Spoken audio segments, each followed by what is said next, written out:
Hello दोस्तों, नमस्कार। Unique knowledge YouTube channel पर आप लोगों का स्वागत है। मैं विद्यासागर सामान्य अध्ययन के जो अध्यायवार क्वेश्चन देखने के लिए यानी पढ़ने के लिए बताए थे, तो उसको आइए शुरू करते हैं। और आज पढ़ेंगे हम लोग 200 ईसा पूर्व से लेकर 300 ईस्वी तक का भारत के बारे में पढ़ेंगे हम। तो पहला क्वेश्चन है कि मौर्य वंश की समाप्ति के बाद किस वंश की स्थापना हुई। तो मौर्य वंश की समाप्ति के बाद शुंग वंश की स्थापना हुई थी। कौन सी दोस्तों? शुंग वंश की स्थापना हुई थी। अब मौर्य वंश के एक सेनापति था पुष्यमित्र शुंग। कौन था दोस्तों? पुष्यमित्र शुंग। इन्होंने ही मौर्य वंश के अंतिम शासक बृहद्रथ को मारकर बृहद्रथ को मारकर पाटलिपुत्र पर अधिकार किया और एक नया वंश शुंग वंश की स्थापना किया था। दूसरा क्वेश्चन है कि पुष्यमित्र शुंग ने पाटलिपुत्र के अतिरिक्त दूसरी राजधानी किस स्थान पर बनाई। तो पुष्यमित्र शुंग ने पाटलिपुत्र के अतिरिक्त विदिशा पर दूसरी राजधानी बनाई थी। 3 नंबर क्वेश्चन है कि पुष्यमित्र शुंग किस जाति का था। तो पुष्यमित्र शुंग ब्राह्मण जाति का था। किस जाति का था दोस्तों? ब्राह्मण जाति का था। 4 नंबर क्वेश्चन है कि पुष्यमित्र शुंग के शासन काल में किस धर्म का उत्थान हुआ। तो पुष्यमित्र शुंग के शासन काल में भागवत धर्म का उत्थान हुआ था। तो आइए दोस्तों नेक्स्ट देखते हैं क्वेश्चन इसमें का।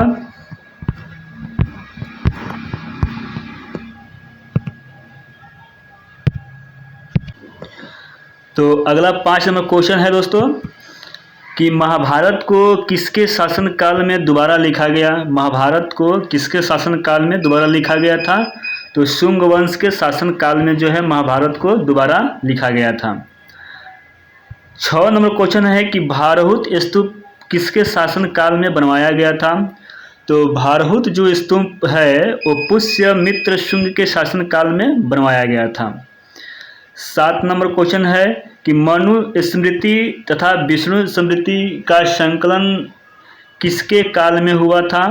तो मनु स्मृति और विष्णु स्मृति का संकलन शुंग वंश के शासन काल में हुआ था। 8 नंबर क्वेश्चन है कि पुष्यमित्र शुंग ने कब से कब तक शासन किया। तो पुष्यमित्र शुंग ने 184 ईसा पूर्व से लेकर 148 ईसा पूर्व तक शासन किया था। आगे बढ़ेंगे नेक्स्ट क्वेश्चन। 9 नंबर क्वेश्चन है दोस्तों कि शुंग वंश का अंतिम शासक कौन था। शुंग वंश का अंतिम शासक कौन था। तो शुंग वंश का अंतिम शासक देवभूति था। कौन था दोस्तों? देवभूति था। 10 नंबर है कि शुंग वंश के शासनकाल में कौन कौन महत्वपूर्ण नगर थे। तो शुंग वंश के शासनकाल में पाटलिपुत्र, अयोध्या और जालंधर महत्वपूर्ण शहर थे। 11 नंबर क्वेश्चन है कि देवभूति की हत्या किसने की थी। तो देवभूति की जो हत्या है उसी के अमात्य वसुदेव ने किया था। 12 नंबर क्वेश्चन है कि कणव वंश की स्थापना किसने और कब की। तो कणव वंश की स्थापना वसुदेव ने किया था। शुंग वंश के अंतिम शासक देवभूति की हत्या करके 73 ईस्वी पूर्व में कणव वंश की स्थापना किया था। आगे बढ़ेंगे नेक्स्ट 14 नंबर क्वेश्चन है कि कणव शासकों ने कितने वर्षों तक राज्य किया। कणव शासकों ने कितने वर्षों तक? 45 वर्षों तक कणव शासकों ने 45 वर्षों तक शासन किया। अगला है 14 नंबर क्वेश्चन कि कणव वंश का अंतिम शासक कौन था। तो कणव वंश का अंतिम शासक सुशर्मा था। कौन था दोस्तों? सुशर्मा। 15 नंबर क्वेश्चन है कि कणव वंश किस प्रकार समाप्त हुआ। तो कणव वंश का अंतिम शासक सुशर्मा की हत्या उसके सेनापति शिमुक ने कर दिया और इस तरह से कणव वंश की समाप्ति हो गई। कणव वंश का जो अंतिम शासक सुशर्मा था उसी का सेनापति शिमुक ने उसको हत्या कर दिया सुशर्मा का, और इस तरह से कणव वंश का समाप्त हो गया।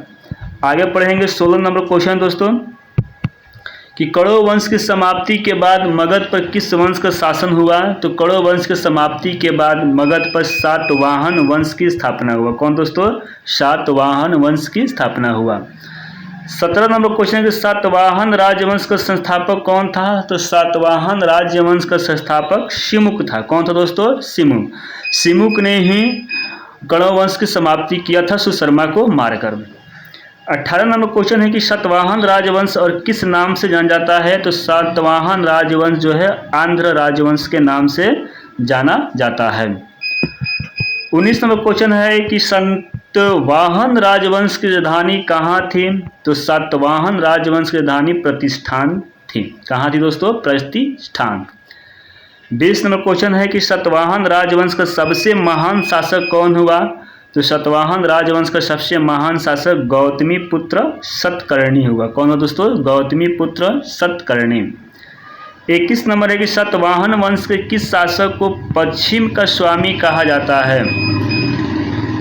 तो सातवाहन वंश के शासक जो है गौतमी पुत्र सतकर्णी को पश्चिम का स्वामी कहा जाता है। 22 नंबर है कि सातवाहन वंश के किस शासक के शकों, यवनों तथा पहलवों को परास्त किया? तो सातवाहन के गौतमी पुत्र सतकर्णी ने शकों, यवनों तथा पहलवों को पराजित किया था। आगे बढ़ते हैं, नेक्स्ट क्वेश्चन देखेंगे दोस्तों। आइए दोस्तों, अगला क्वेश्चन है कि गौतमी पुत्र सतकर्णी ने कौन सी उपाधि धारण की थी? तो गौतमी पुत्र जो है सतकर्णी ने वेंकटक स्वामी की उपाधि धारण किए थे। 24 नंबर है क्वेश्चन कि शून्यवाद का संस्थापक नागार्जुन किसका समकालीन था? तो शून्यवाद के संस्थापक नागार्जुन गौतमी पुत्र सतकर्णी का समकालीन था। 25 नंबर क्वेश्चन है कि सातवाहनों की राजकीय भाषा क्या थी? तो सातवाहनों की राजकीय भाषा प्राकृत थी। क्या थी दोस्तों? प्राकृत थी। 26 नंबर क्वेश्चन देखेंगे, सातवाहन राजवंश ने कितने वर्षों तक शासन किया? तो सातवाहन जो राजवंश के राजा थे लगभग 300 वर्षों तक शासन किए। 27 नंबर क्वेश्चन है कि किस राजवंश के शासनकाल में सांची के स्तूप तथा अमरावती के स्तूप की वेदिका तथा तोरण द्वार बनाकर इसे नया रूप दिया गया? तो यह जो है सातवाहन शासन काल में बनाया गया था। सांची के स्तूप तथा अमरावती के स्तूप जो थे उसके वेदिका और तोरण द्वार बनाया गया था सातवाहन शासन काल के द्वारा। आगे देखेंगे कलिंग राजा खरवेल के बारे में। पहला क्वेश्चन है कि कलिंग पर से मौर्य शासन समाप्त होने के बाद वहाँ किस वंश का शासन हुआ था? तो चेदी वंश का हुआ था शासन। दूसरा क्वेश्चन है कि चेदी वंश का सबसे महान शासक कौन था? तो चेदी वंश का सबसे महान शासक खारवेल था। 3 नंबर क्वेश्चन है कि खारवेल के वंश की जानकारी के स्रोत क्या है? तो खारवेल वंश की जानकारी का स्रोत उड़ीसा के हाथी गुम्फा अभिलेख से प्राप्त होता है। 4 नंबर क्वेश्चन है कि खरवेल किस धर्म का अनुयायी था? तो खरवेल जो है जैन धर्म का अनुयायी था। अगले देखेंगे नेक्स्ट संगम साहित्य के बारे में। कह रहा है कि पहला क्वेश्चन है कि सातवाहन काल में दक्षिण भारत में कौन से 3 राज्यों का उदय हुआ था? तो सातवाहन काल में दक्षिण भारत में चोल, पांडे और चेर जो है राज्य का उदय हुआ था। दूसरा क्वेश्चन है कि चोल किस क्षेत्र में थे? चोल का केंद्र जो था मद्रास के दक्षिण में तंजौर क्षेत्र था। चोल जो थे मद्रास के दक्षिण क्षेत्र में तंजौर में थे। 3 नंबर क्वेश्चन है पांड्य राज्य का केंद्र कहाँ था? तो पांड्य राज्य का केंद्र मदुरै था। 4 नंबर क्वेश्चन है कि चेर राज्य का क्षेत्र किस स्थान पर था? तो चेर राज्य का जो क्षेत्र था वो मलबार के तटीय क्षेत्र था जो आज केरल का हिस्सा है। 5 नंबर है कि दक्षिण भारत के चोल, पांड्य तथा चेर की जानकारी किस स्रोत से मिलती है? तो दक्षिण भारत के चोल, पांड्य और चेर की जानकारी है वो हमें संगम साहित्य से प्राप्त होती है। नेक्स्ट देखेंगे दोस्तों, अगला है इसमें पॉइंट कि संगम साहित्य क्या है? तो संगम साहित्य जो है तमिल में लिखित कविताओं का संग्रह है। तमिल भाषा में लिखित कविताओं का संग्रह है। 7 नंबर है कि संगम साहित्य के अनुसार कितने कवि परिषदों का आयोजन हुआ था? तो संगम साहित्य के अनुसार 3 कवि परिषदों का आयोजन हुआ था। 8वां नंबर क्वेश्चन है कि तीसरी कवि परिषद कहाँ हुई थी? तो तीसरी कवि जो परिषद है वो मदुरै में हुआ था। कहाँ हुआ दोस्तों? मदुरै में हुआ था। आगे बढ़ते हैं, नेक्स्ट क्वेश्चन देखेंगे। आइए दोस्तों देखते हैं। 9 नंबर क्वेश्चन करें, कवि परिषदों में किन किन कवियों ने भाग लिया था? तो कवि परिषदों में भाट, चारण नामक कवियों ने भाग लिया था। 10 नंबर क्वेश्चन है कि संगम साहित्य की कविताएं किस भाषा में लिखी गई? तो संगम साहित्य की जो कविताएं हैं वो संस्कृत भाषा में लिखी गई थी। 11 नंबर है कि तमिलों का सबसे प्रिय देवता कौन थे? तो तमिलों का सबसे प्रिय देवता कार्तिकेय या स्कंद थे। कौन थे? कार्तिकेय या स्कंद थे। आगे बढ़ते हैं, अब पढ़ेंगे देखो दोस्तों, इंडो ग्रीक, शक एवं कुषाण वंश के बारे में पढ़ेंगे। इंडो ग्रीक, शक एवं कुषाण के बारे में पढ़ेंगे। पहला है क्वेश्चन कि इंडो ग्रीक कहाँ राज्य करते थे? तो इंडो ग्रीक जो है कंधार में राज्य करते थे। कहाँ करते दोस्तों? कंधार में राज्य करते थे।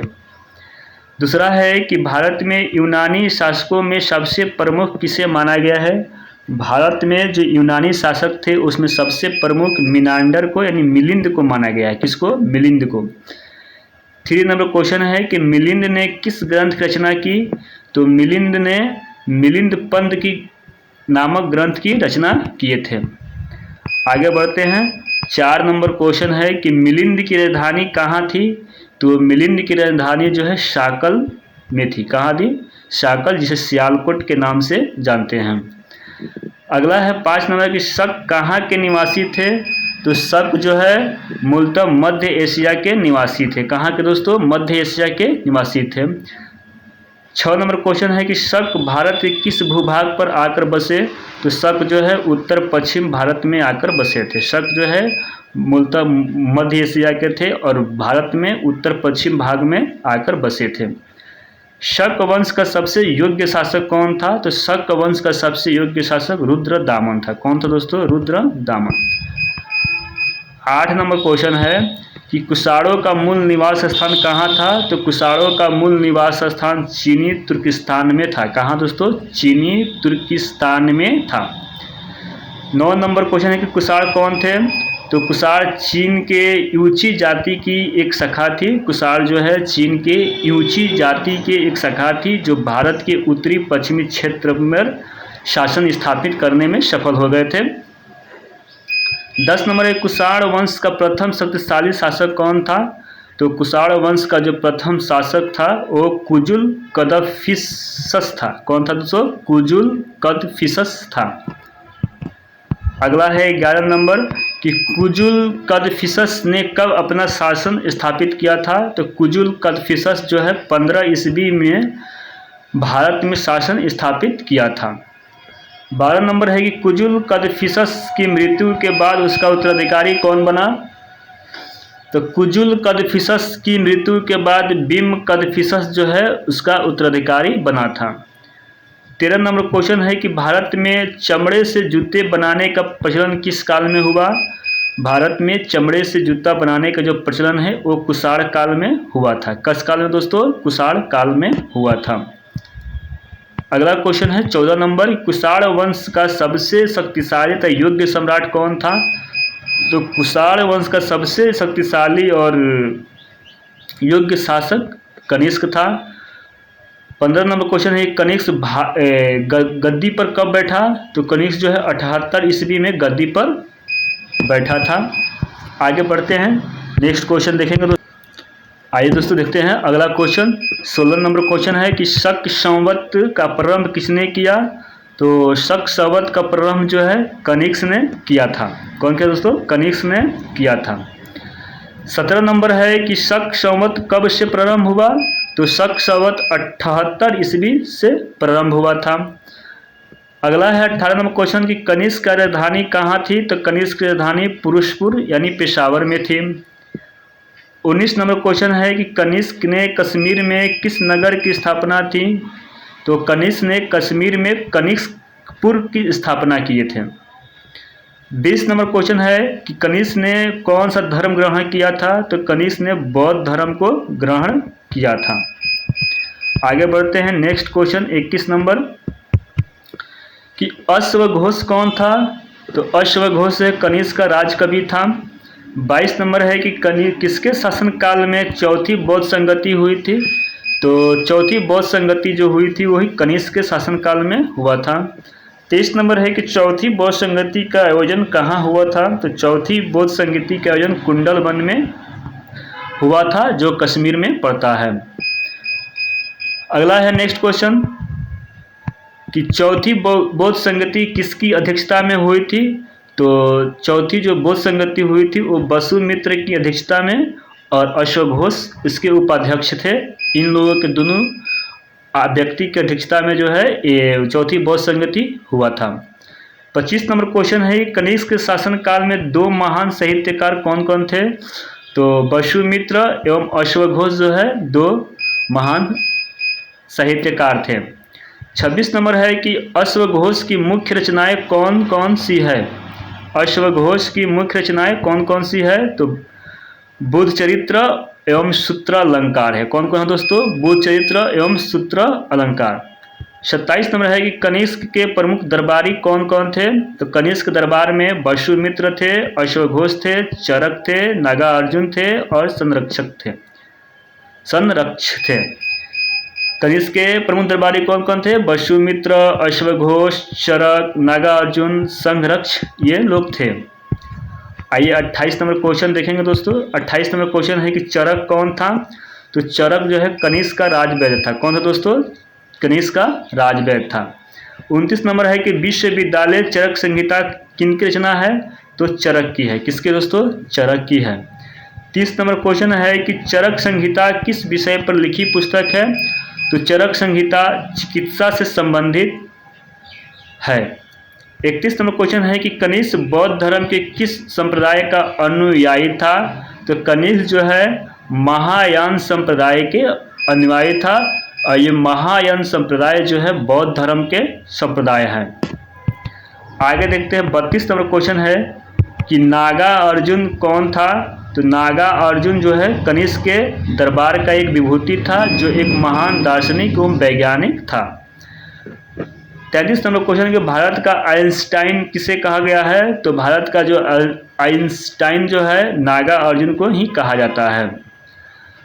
34 नंबर है कि नागा अर्जुन ने किस पुस्तक रचना की थी, तो नागा अर्जुन जो है माध्यमिक सूत्र की नामक पुस्तक रचना की जिसमें सापेक्षता के सिद्धांत के बारे में वर्णन किया गया है। आइए दोस्तों आगे देखते हैं। नेक्स्ट 35 नंबर क्वेश्चन है कि गंधार शैली क्या है, तो गंधार शैली के बारे में थोड़ा डीपली लिखा गया है। कह रहा है कि कुषाण काल में बुद्ध की मूर्तियां बहुतायत संख्या में बननी शुरू हुई थी और गंधार के कलाकारों ने इस विषय में यूनानी कला का अनुसरण किया। गंधार के जो कलाकार थे तपस्या में लीन बुद्ध की मूर्ति को बड़े ही सुंदर रूप में उभारा। गंधार कला को इंडो यूनानी बौद्ध कला भी कहा जाता है। इस कला में मूर्तियां स्लेटी पत्थर की बनी हुई होती है। अगला है 36 नंबर क्वेश्चन की मथुरा शैली क्या है, तो मथुरा की जो बुद्ध मूर्तियों पर भारतीयों की अधिक गहरी छाप है। इस शैली को मूर्तियां लाल बलुए पत्थर की बनी होती है। 37 नंबर क्वेश्चन है कि कुषाण युग में कौन सा नगर भारतीय मूर्तिकला का एक बड़ा केंद्र था, तो मथुरा था। कुषाण युग में भारतीय जो मूर्तिकला का एक बहुत बड़ा केंद्र था वो कौन था दोस्तों, मथुरा था।